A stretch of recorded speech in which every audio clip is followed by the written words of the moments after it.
Hola a todos, bienvenidos a un nuevo vídeo en mi canal de YouTube Antón GF. Soy Antón García Fernández y como de costumbre les hablo desde Jackson, aquí en el estado de Tennessee, en los Estados Unidos de América. Y en esta ocasión estoy en casa de mi suegra y desde aquí quiero grabar un vídeo que va a ser muy especial porque es un vídeo en el que voy a indagar en la colección de discos de jazz de mi suegro, Scott Spinka, que nació allá por los años 40 y que por desgracia ya no está con nosotros porque falleció en el año 2019. Así pues, yo lo conocí, yo lo traté durante aproximadamente 12 años y una de las cosas que teníamos en común, había unas cuantas, pero una de las que teníamos en común era nuestro interés por la música y nuestro interés en particular por el jazz. Yo lo conocí allá por 2007, en esos momentos él, que había nacido en Los Ángeles, en California, pero que había vivido en diferentes partes de los Estados Unidos con anterioridad, en Tennessee, en Ohio, en New Jersey, en diferentes lugares, pues estaba en aquellos momentos viviendo en Carolina del Norte, cerca del área de Raleigh y Durham, y pues allí es donde lo conocí, donde entré en contacto con él cuando conocí a mi esposa, cuando todavía no era mi esposa, y pues yo solía pasar mucho tiempo con él, sentado a una mesa jugando a las cartas. Había un juego de cartas que se llama el cribbage, que él me enseñó y bueno, pues pasaba con él muchas horas, muchas tardes, cada vez que íbamos a visitar a mis suegros en Carolina del Norte, que bueno, aún era un viaje de unas cuantas horas en coche para llegar desde Tennessee hasta esa pequeña localidad de Carolina del Norte, pero pasábamos bastante tiempo jugando al cribbage, jugando a las cartas y bebiendo cerveza y conversando acerca de diferentes cuestiones, y el jazz siempre salía porque él, que había pasado bastante tiempo en las fuerzas navales de los Estados Unidos, especialmente en la división de submarinos, razón por la que jugaba ese juego de cartas, que parece que es el juego de cartas más típico de los submarinos, porque claro, las misiones que hacen en los submarinos pues a veces duran decenas y decenas de días y no siempre hay cosas que hacer, con lo cual jugar las cartas pues les ayudaba a pasar el tiempo, como nos ayudaba a Scott y a mí a pasar el tiempo también cuando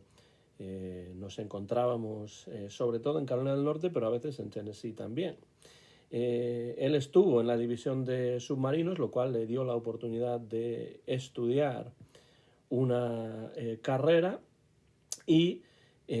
pues cuando era joven le interesaba mucho el jazz y me hablaba en muchas ocasiones de las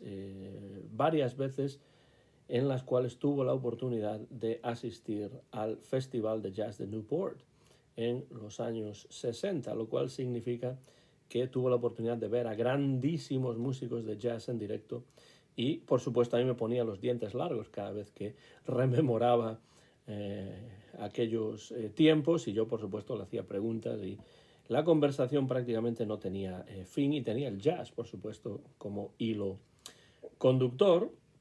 También tenía un enorme interés en otro músico que tuvo la oportunidad de ver en directo, cosa que también me daba una enorme envidia a mí porque es un músico que a mí me encanta, que es el organista Jimmy Smith. Jimmy Smith era uno de sus músicos de jazz favoritos, y de hecho algún disco de Jimmy Smith hay en su colección. Como digo, falleció mi suegro Scott Spinka en el año 2019, hace ya pues casi 5 años de esto, y hay ciertos discos que cuando escucho pues me es imposible no pensar en él, de la misma manera que cuando escucho ciertos discos me es imposible no pensar en mi padre, Antonio García Teijeiro, que por suerte vive, por supuesto, en el momento en el que estoy grabando esto, y vive en la ciudad de Vigo, en el noroeste de España. Bueno, mi esposa Erin, cuando se trata de hablar de jazz, a ella también le gusta el jazz, y menos mal, porque desde luego si alguien está viviendo conmigo, como ella que lleva casada conmigo casi 15 años ya, pues si no le gusta el jazz, la verdad es que sufriría bastante desde el punto de vista de la música que se escucha, porque yo estoy constantemente en casa poniendo música de jazz, pero por suerte a ella le gusta el jazz y además es algo que aprendió a amar desde que era pequeña, y siempre recuerda que hay 3 discos de jazz que sus padres solían poner mucho en casa. Uno de ellos es este, con el que voy a empezar, que es Ella and Louis, este clásico álbum de Louis Armstrong, trompeta y voz, Ella Fitzgerald voz, y después, por supuesto, un cuarteto capitaneado por Oscar Peterson al piano, Herb Ellis a la guitarra, Ray Brown al contrabajo y Buddy Rich a la batería. Ella and Louis es un verdadero clásico. Es este momento en los años 50 en el que Norman Granz se da cuenta del potencial que puede tener poner juntos a ciertos músicos de jazz, generalmente con Oscar Peterson al piano, porque utilizaba mucho a Oscar Peterson al piano, y crear así unos discos que ya se consideran clásicos, con versiones de, por supuesto, estándares como Cheek to Cheek, A Foggy Day, Stars Fell in Alabama, They Can't Take That Away From Me, Moonlight in Vermont, Tenderly. Bueno, todos los temas son clásicos en un disco que también lo es. Y por supuesto, este no es más que el primer disco de una serie de 3 discos que grabaron para Verve. Louis Armstrong y Ella Fitzgerald. Tenemos el Ella and Louis que aquí tengo. Tenemos también Ella and Louis Again, que es la segunda parte de este disco, también con Ella Fitzgerald y Louis Armstrong. Y después la versión que grabaron de Porgy and Bess, que es una verdadera maravilla también. Ella and Louis, un disco que desde luego tuvo mucho que ver con la banda sonora de la juventud y de la infancia de mi esposa. El otro disco que siempre recuerda que sonaba en casa y que sonaba en el coche era este que aquí está, el Miles Davis Sketches of Spain, que es una verdadera maravilla de colaboración entre Miles Davis y Gil Evans, y bueno, pues es un disco grabado para Columbia, como la mayor parte de los grandes discos de Miles Davis, que incluye ahí la versión famosa del concierto de Aranjuez de Rodrigo, y que supone una fusión muy interesante de ritmos hispanos, de ritmos diferentes, con el jazz de un Miles Davis en plena experimentación. Este es un disco que cada vez que lo pongo en casa, pues supone un viaje al pasado, un viaje a su niñez para mi esposa, para Erin, y es un verdadero discazo, uno de los grandes álbumes de Miles Davis, y una de esas colaboraciones con Gil Evans que son realmente inolvidables, porque dejan claro que los dos se conocían muy bien, se entendían a la perfección, y desde luego el trabajo de Gil Evans con Miles Davis es siempre magnífico, ya sea este Sketches of Spain, que quizá es la colaboración más conocida, o otros discos en los cuales colaboran, pero este en particular desde luego es uno de los más clásicos dentro de la discografía de Miles Davis. Y si hablamos de clásicos, pues el siguiente es un disco que también retrotrae a mi esposa a su niñez, porque también solía ser un disco que se ponía mucho en su casa. Mi suegro Scott solía escuchar este disco mucho, y es un típico disco que junto, por ejemplo, con el Kind of Blue, suele aparecer en la discografía de mucha gente a la que le gusta el jazz, pero incluso de gente que no sabe mucho de jazz y que solo quiere tener ciertos discos de jazz. Por cierto que el Kind of Blue también estaba en la estantería de mi suegro, pero he decidido traer el Sketches of Spain precisamente porque tenía esta conexión tan directa con el pasado de mi esposa, y supongo que es un disco que realmente mi suegro escuchaba muchísimo, como lo es también este. Poco sorprendente, por otra parte, que el Time Out del Dave Brubeck Quartet estuviese en su discoteca. Tenemos a Dave Brubeck con Paul Desmond, con Eugene Wright y con Joe Morello. Esa es la formación clásica del Dave Brubeck Quartet, y por supuesto aquí tenemos algunos de los más conocidos temas de Brubeck, muchos de ellos compuestos por Paul Desmond, por cierto. Tenemos Blue Rondo a la Turk, está aquí por supuesto el Take Five, Everybody's Jumping. Bueno, este es un disco que prácticamente todo el mundo conoce. Si ustedes se acercan por el canal para ver los vídeos sobre jazz que yo publico, pues yo doy casi por sentado que este es un disco que conocen a la perfección, una obra maestra del jazz, dice aquí, y esta es la reedición, no sé exactamente de qué año, pero probablemente de principios de los 2000, magnífico sonido y uno de los clásicos del cuarteto de Dave Brubeck. Estos tres discos son tres discos que yo sé que mi suegro escuchaba mucho, porque, bueno,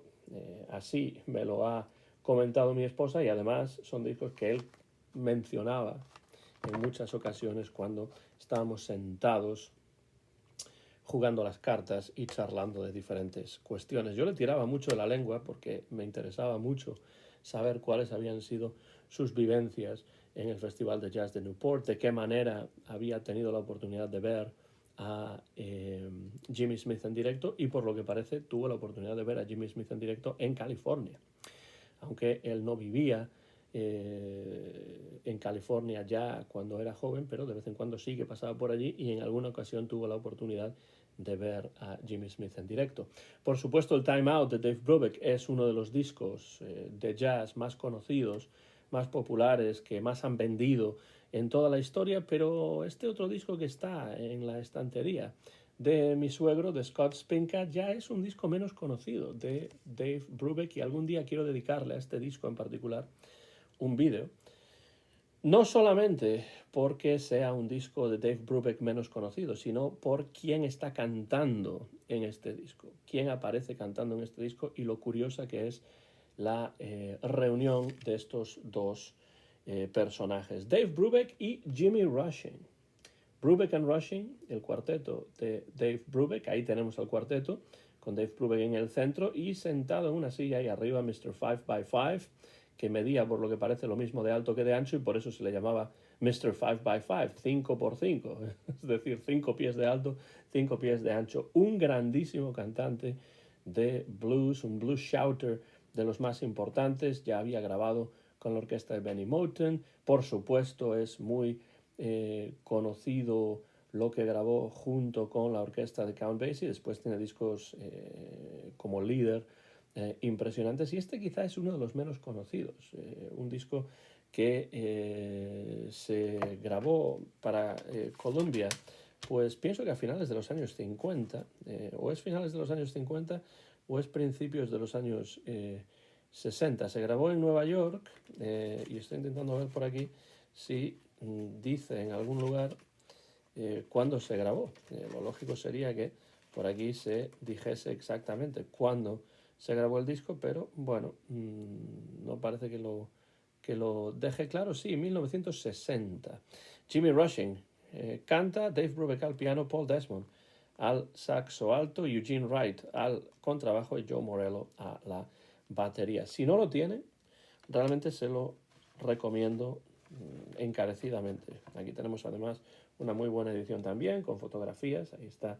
Jimmy Rushing al piano, que por cierto era pianista también y no tocaba nada mal el piano, pero sobre todo era un cantante de blues y de jazz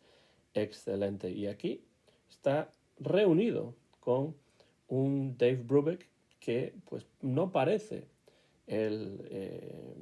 músico de jazz en el que uno pensaría directamente para una colaboración con Jimmy Rushing, pero lo hacen de maravilla, y por lo que parece fue idea del propio Dave Brubeck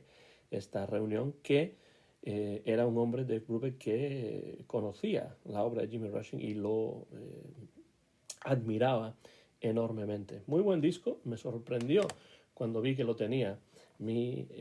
suegro, pero evidentemente no se quedaba en la superficie de lo que es la excelente y además muy prolífica discografía de Dave Brubeck, sino que pues conocía otros discos un poco menos conocidos, como este, que yo escuché por primera vez, pues no sé, probablemente cuando se reeditó en este formato de disco compacto, porque recuerdo que este disco lo tenía y lo tiene mi padre, y por supuesto lo tengo yo también.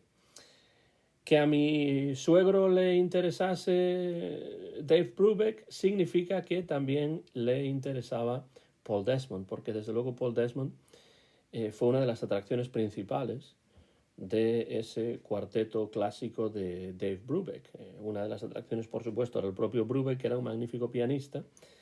con una manera muy especial, muy clásica en el sentido de música clásica, de entender el jazz, pero es que el sonido al saxo alto de Paul Desmond es una de las marcas de la casa, una de las maneras, una de las razones por las cuales ese cuarteto de Dave Brubeck es reconocible instantáneamente, y por tanto pues mi suegro tenía y tiene en su discoteca, porque aunque él ya ha fallecido, por supuesto la discoteca sigue estando aquí en casa, una casa por cierto en la que él nunca llegó a vivir porque falleció cuando estaba viviendo en Carolina del Norte, y después mi suegra se vino aquí a Jackson ya hace unos años, y por supuesto se trajo con ella los discos que todavía están aquí, y por eso tengo la posibilidad de presentarles estos discos. Si le interesa a mi suegro Dave Brubeck, le interesa también Paul Desmond, y por tanto aparece aquí este disco maravilloso de Paul Desmond, disco del año 1975, un verdadero discazo que se llama Pure Desmond. Y sí, es Desmond, Paul Desmond, en estado puro, con algunos verdaderos clásicos. Squeeze Me, I'm Old Fashioned, Nuage, es decir, Nuage, las nubes, ese tema que solía interpretar el gran Django Reinhardt, Why Shouldn't I, algunos clásicos, Till the Clouds Roll By, estándares, Mean to Me, pero incluso el tema de la serie de televisión MASH. Un poco de todo aquí. Paul Desmond es un disco pues de esos clásicos de Paul Desmond, producido por Creed Taylor. Esta es una época en la cual Creed Taylor, en sellos como por ejemplo CTI, CTI Records, estaba intentando comercializar un poco más el jazz, hacer ciertos discos que tuviesen un toque un poco más comercial, pero que seguían siendo discos muy interesantes, y uno de ellos es este Pure Desmond, con Paul Desmond al saxo alto, Ed Bickert a la guitarra, Ron Carter, nada más y nada menos, al contrabajo, y Connie Kay a la batería. Recientemente he estado escuchando un disco de Lucky Thompson en el que toca de maravilla Connie Kay la batería. En algún momento habrá un vídeo sobre Lucky Thompson en el canal, probablemente dentro de la serie Impresiones sobre jazz, no como este es el caso, Jazz en la estantería, porque estamos hoy en Jazz en la estantería, pero es la estantería de mi difunto suegro Scott Spinka. No es mi propia estantería, pero bueno, muchos de estos discos yo también los tengo, y entre ellos este de Paul Desmond. Un verdadero discazo de Paul Desmond. Yo no he escuchado nada que no me haya gustado de Paul Desmond, pero a este disco le tengo un cariño especial. Es un disco ligero,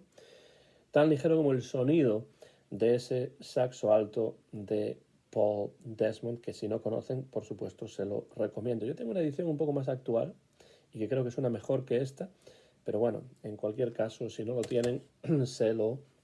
recomiendo. Y ya decía anteriormente que le interesaba a mi suegro la música de Jimmy Smith, el gran organista, un hombre que no podía tocar sin soul, un hombre que no podía tocar sin sentimiento, un hombre que no podía tocar sin hacer referencia al blues. Y tiene mi suegro tenía en su colección algunos discos de Jimmy Smith, y entre ellos está este Crazy Baby, el increíble Jimmy Smith. Y así se refería el público y la mercadotecnia a Jimmy Smith como The Incredible Jimmy Smith, y realmente era increíble cómo tocaba. Revolucionó desde luego el órgano Hammond, y aquí está tocando el órgano junto con Quentin Warren la guitarra y Donald Bailey a la batería. No hay contrabajo porque en estos tríos de órgano el contrabajo no suele ser necesario. Y bueno, aquí nos encontramos algunas curiosidades, como la versión de Jimmy Smith de Mac the Knife. También toca When Johnny Comes Marching Home. Johnny comes marching home again, hooray, hooray. Bueno, es un tema de la época de la Guerra Civil estadounidense, pero da prácticamente igual lo que toque Jimmy Smith. No puede evitar Jimmy Smith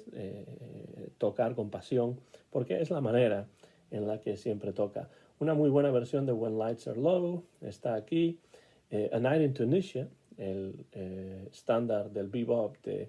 Dizzy Gillespie, está aquí también. Making Whoopee. Bueno, da igual lo que toque Jimmy Smith,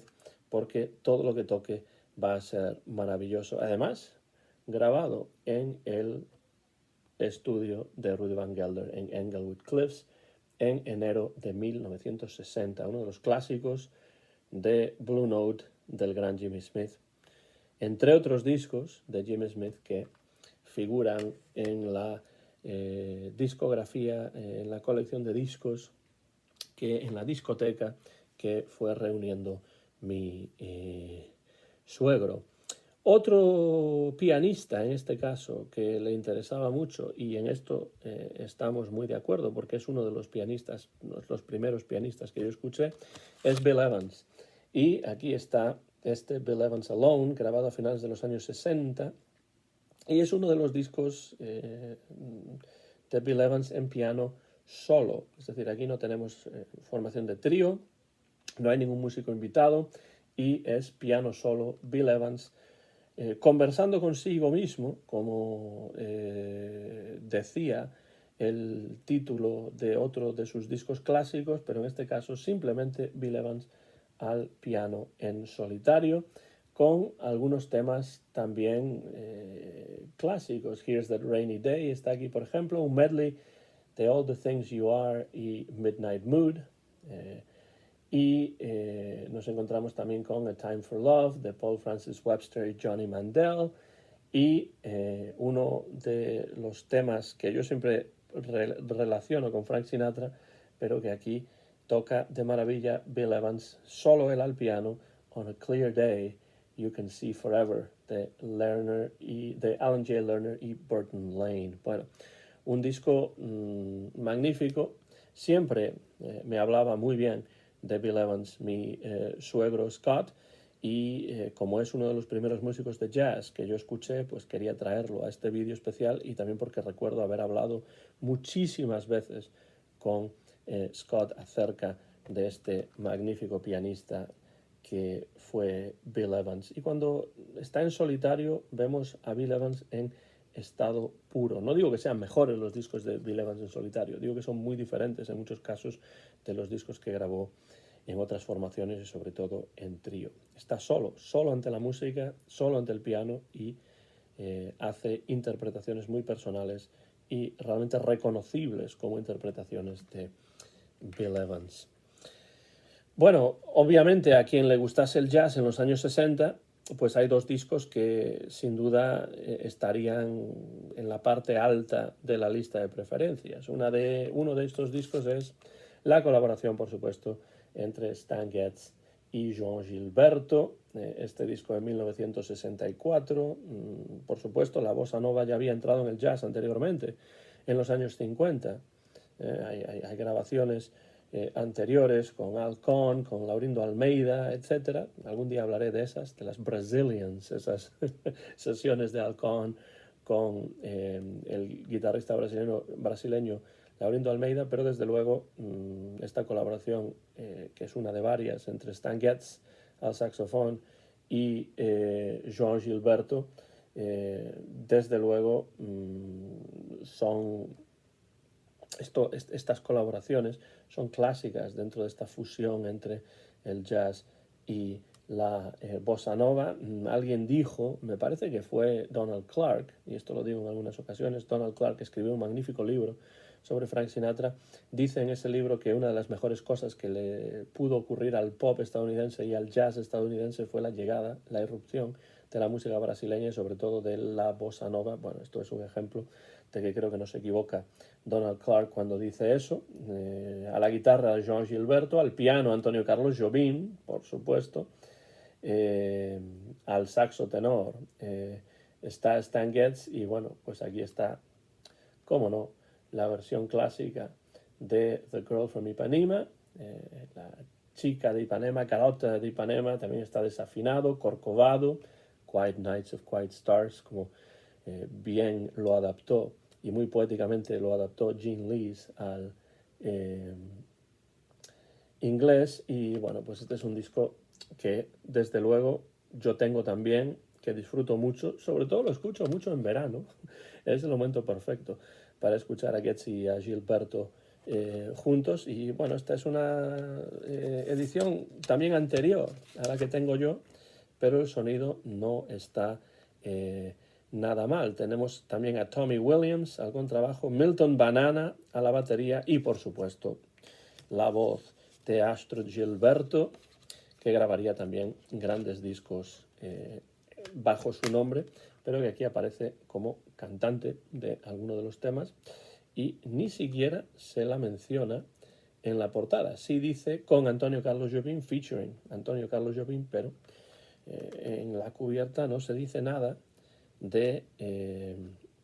Astrud Gilberto. Y ahí pueden ver, escrito de puño y letra de mi suegro, que se llamaba Scott Spinka, su apellido, Spinka, ahí, para que quedase claro que el disco era suyo. Sí, esa no es mi edición. Y otro disco que en los años 60 cualquier aficionado que se preciase al jazz tenía que conocer y tenía que tener en su discoteca, o por lo menos tenía que apreciar, era este clásico. Esto sí que es un clasicazo y es un disco que yo suelo recomendar a quienes quieren entrar en el jazz, porque es un disco muy agradable, un disco muy comprensible y un disco en el que tenemos a John Coltrane con el grandísimo cantante Johnny Harman. Vaya portada ya para empezar, cubierta magnífica con esa fotografía, ese verde de los nombres, John Coltrane y Johnny Harman, un disco de Impulse del que ya he hablado en el canal. De hecho, bastante recientemente con Gaby Quesada tuve la oportunidad de hablar sobre Johnny Harman. Pasamos más de una hora charlando sobre Johnny Harman y por supuesto este disco tuvo una presencia importante en esa conversación. John Coltrane al saxo tenor, Johnny Harman canta, McCoy Tyner al piano, Jimmy Garrison al contrabajo y Elvin Jones a la batería. Bob Thiele es el productor, por supuesto se grabó en el estudio, iba a decir los estudios, es el estudio de Rudy Van Gelder en Englewood Cliffs en Nueva Jersey, en una sola sesión el 7 de marzo de 1963. Vaya discazo, se hace demasiado breve, pero todos los 6 temas que aquí están son absolutamente excelentes y memorables. Entre ellos, por supuesto, la versión de Lush Life, que no iba a entrar en el disco, pero que entró en el disco porque de camino al estudio escucharon en la radio la versión. Me parece que la versión original o la versión más conocida, que es la de, o hasta ese momento era la de Nat King Cole, y decidieron incluirlo. Pero They Say It's Wonderful, Dedicated to You, My One and Only Love, You Are Too Beautiful, Autumn Serenade, con la voz aterciopelada de Johnny Harman, con esos solos maravillosos de John Coltrane, es, como se dice en inglés, a match made in heaven, una reunión hecha en el paraíso, porque desde luego John Coltrane y Johnny Harman grabaron un disco que se seguirá escuchando mientras se escuche música, porque desde luego es magnífico. Alguna recopilación también hay en la discoteca de mi suegro Scott Spinka. Le gustaba mucho Billie Holiday y por tanto tenemos aquí una recopilación de las sesiones para Verve, Billie's Best, y por supuesto aquí aparece acompañada por varios músicos de jazz importantes que grababan para Verve, para Norman Granz, y bueno, algunos de los temas que están aquí son algunos de los más grandes clásicos que grabó Billie Holiday. A mí me gusta prácticamente todo lo que grabó Holiday. Aquí ya tenemos a una Billie Holiday más madura, que es la estrella de las grabaciones, pero también, por suerte, hay lugar en estos arreglos, en estas sesiones, para los músicos que la acompañan, que suelen ser músicos de una calidad excepcional. Aquí tenemos a Jimmy Rouse, a Barney Kessel, Flip Phillips está por aquí también, Oscar Peterson, Alvin Stoller, Ray Brown, Sweet Edison, Ben Webster, Charlie Shavers. Bueno,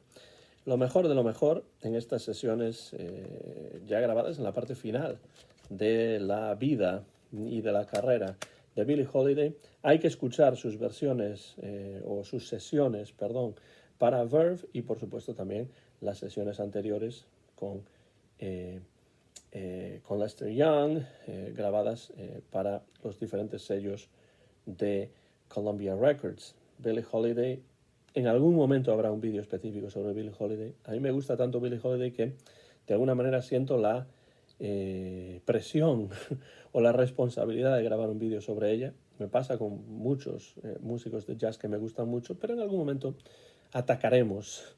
nos zambulliremos en la obra de Billie Holiday. Este es simplemente un disco de recopilación de algunos de sus mejores temas grabados para Verve Records. Otro de los grandes vocalistas de pop y de jazz que le gustaban mucho a mi suegro Scott Spinka era Frank Sinatra, y por supuesto We Small Hours está en su discoteca. Un disco que supuso un nuevo inicio para Frank Sinatra y que supuso también el punto de partida para sus discos conceptuales. Todo es conceptual en We Small Hours, desde la portada, con esa melancolía, con esa tristeza que reflejan todas las canciones, que son canciones que se escuchan mejor porque están ambientadas, por así decirlo, en esas altas horas de la madrugada a las cuales se refiere el título, We Small Hours. Frank Sinatra es uno, para mí, de los más grandes clásicos, es uno de mis cantantes favoritos y podría deshacerme en elogios de este disco durante horas y horas si fuese necesario, pero simplemente lo recomendaré para quienes conozcan a Frank Sinatra más por sus éxitos que por sus discos conceptuales. Estos son los discos por los que hay que empezar, yo creo, a escuchar a Frank Sinatra. Los discos conceptuales que grabó para Capitol Records en los años 50. Algunos de ellos son discos de swing, algunos de ellos son discos de baladas con cuerdas, y uno de ellos, que es de baladas con cuerdas y uno de los mejores para mí, es este We Small Hours, que está plagado de clásicos que, por supuesto, si no conocen, se lo recomiendo, pero estoy seguro de que muchos de ustedes han escuchado y aprecian este maravilloso disco de Sinatra de principios de los años 50, que es We Small Hours. Y si a mi suegro le interesaban los pianistas, le interesaba Frank Sinatra, pues imposible que no tuviese este disco. A Jazz Portrait of Frank Sinatra, del trío de Oscar Peterson. Un trío en el que está, por supuesto, Oscar Peterson al piano, Ray Brown al contrabajo y Ed Thigpen a la batería. Qué grandísimo batería era Ed Thigpen y qué poco se suele hablar de él. Aquí lo que tenemos es un retrato en clave de jazz de Frank Sinatra, lo cual significa que el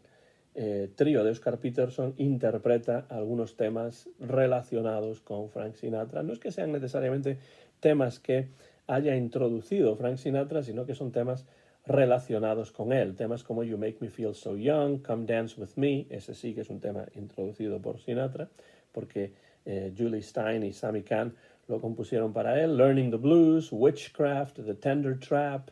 Saturday Night is the Loneliest Night of the Week, que había grabado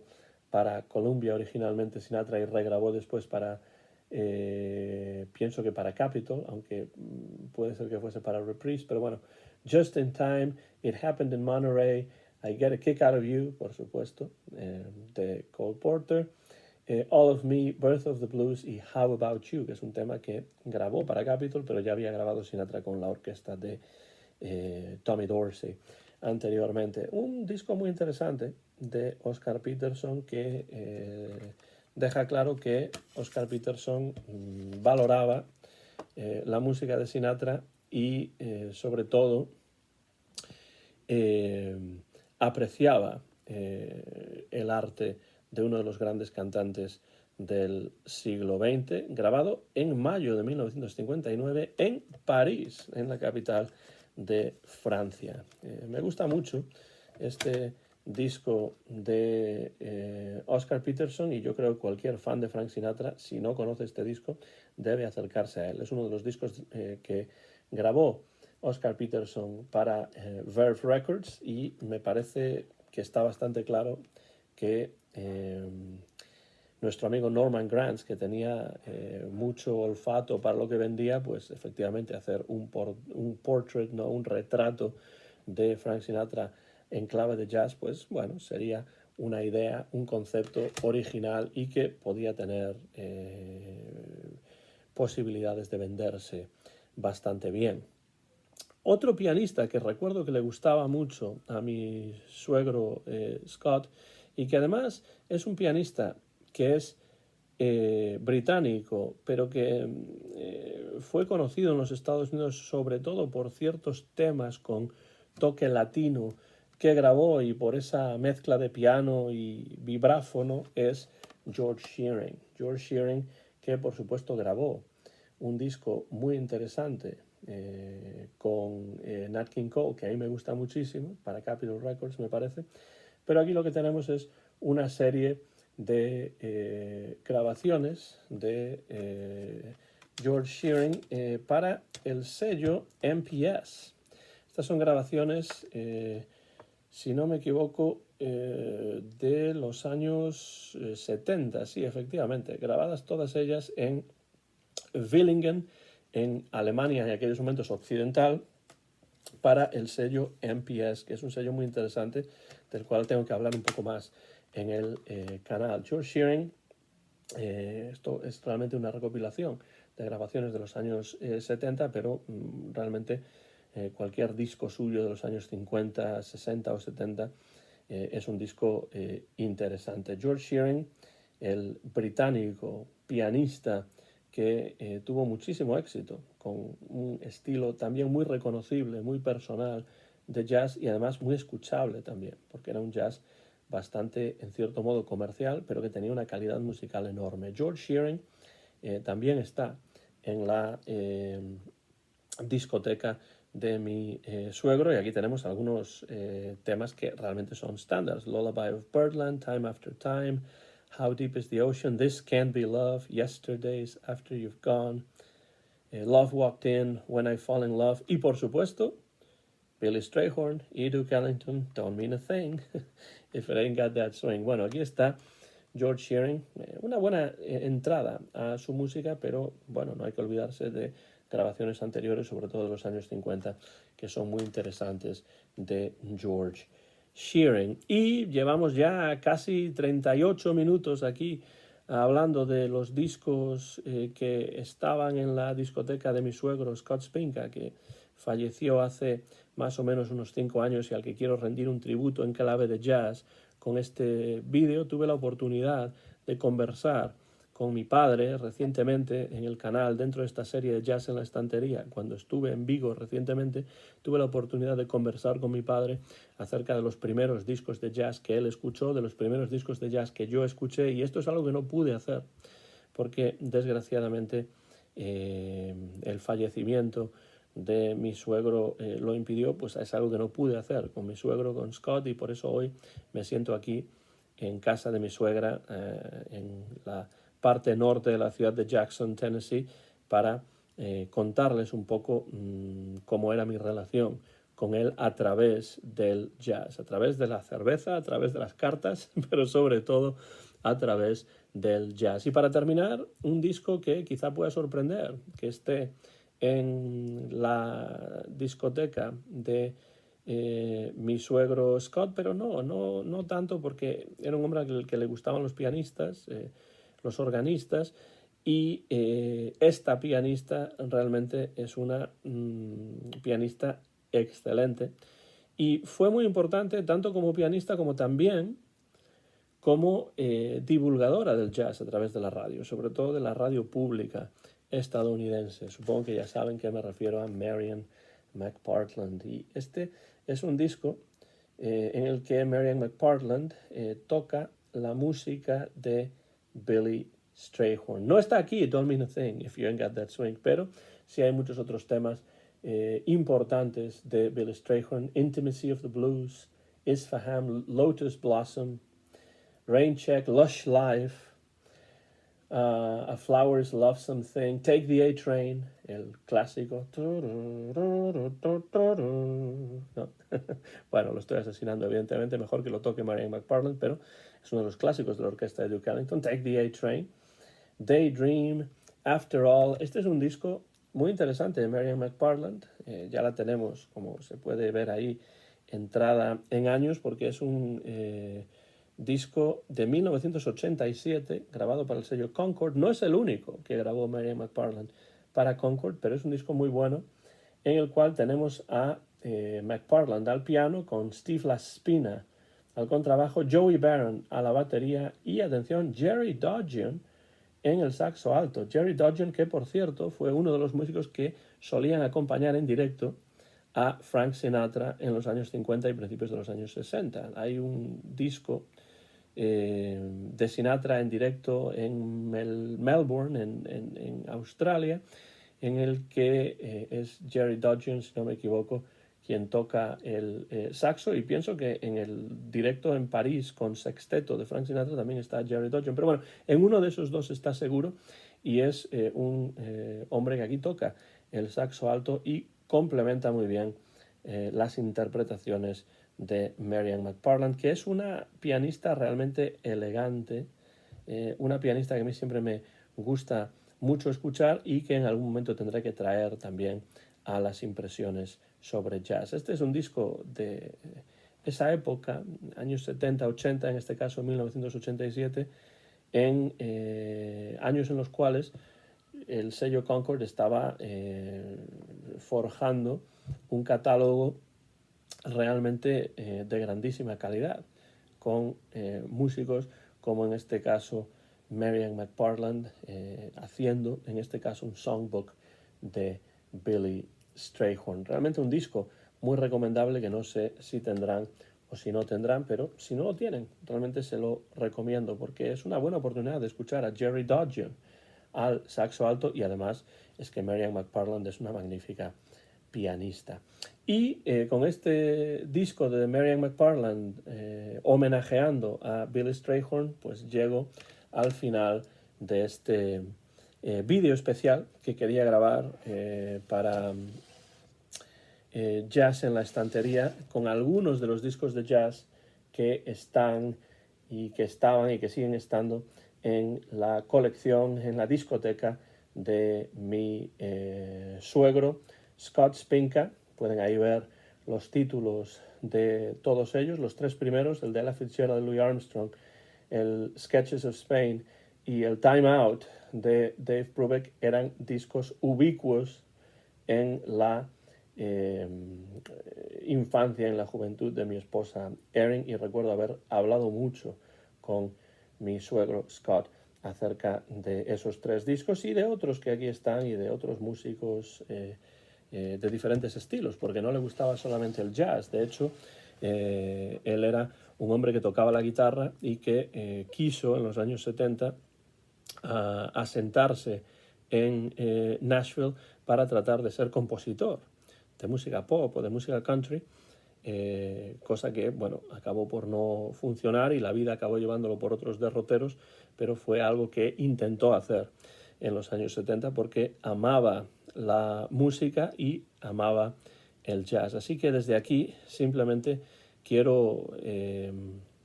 hacer este homenaje a un hombre que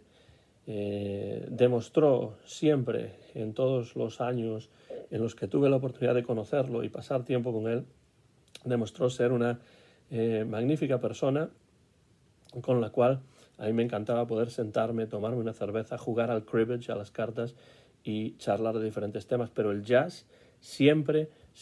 aparecía por el medio, porque el jazz era uno de los puntos de conexión entre mi suegro Scott y yo. Desde aquí, donde quiera que esté Scott, le quiero rendir este homenaje en clave de jazz, y si ustedes tienen algún comentario por la parte de abajo de este vídeo sobre estos discos o sobre otros que de alguna manera pueden estar relacionados, si hay algún disco de jazz que les recuerda poderosamente a alguna persona, pues dejen también comentarios por la parte de abajo de este vídeo y yo estaré encantado de leerlos y de entrar en contacto con ustedes. Cierro así ya este homenaje, este tributo a mi difunto suegro Scott Spinka. Soy Antón García Fernández y les he hablado desde Jackson, en el estado de Tennessee, en los Estados Unidos de América. Mío es el copyright de este vídeo que he grabado a mediados del mes de julio del año 2024 aquí en Jackson, Tennessee, que muy pronto van a poder ver en mi canal de YouTube como otra entrada dentro de la serie Jazz en la estantería. Muchas gracias como siempre por su interés en estos vídeos, muchas gracias